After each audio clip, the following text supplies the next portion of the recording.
సుధాకర్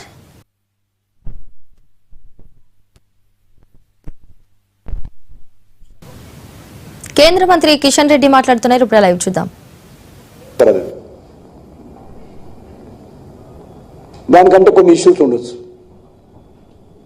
కానీ ORR border తీసుకున్నటువంటి మేము కార్పొరేషన్ ఏర్పాటు చేస్తున్నామని చెప్పి దాన్ని ఈరోజు 3గా మార్చి మరి అది కూడా ఒక పద్ధతి లేకుండా కలిపారు. ఈరోజు నేను ఒకటే అడుగుతాను, జిహెచ్ఎంసీ ఉంది ఇప్పుడు మనం ఉండేటువంటిది, దీన్ని కొత్త ప్రాంతాలు కలవాల్సిన అవసరం ఉంది.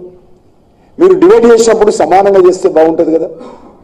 కానీ మజ్లిస్ పార్టీ ఒత్తిడి మేరకు రాజేంద్ర నగరు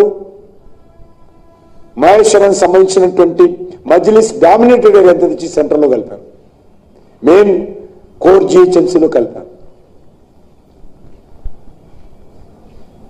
ఇప్పటికే జిహెచ్ఎంసీ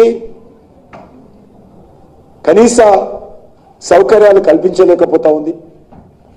నేను గతంలో అనేక సార్లు చెప్పడం జరిగింది, తెలంగాణ రాష్ట్రానికి ఈ జిహెచ్ఎంసీ నుంచే జిహెచ్ఎంసీ గ్రేటర్ పరిధి నుంచే 70% రెవెన్యూ వస్తుంది.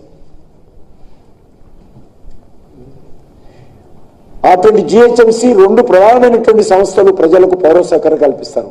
ఒకటి జిహెచ్ఎంసీ మున్సిపల్, ఒకటి వాటర్ వర్క్స్, డ్రైనేజ్ కానీ వాటర్ వర్క్స్ కానీ చేస్తారు.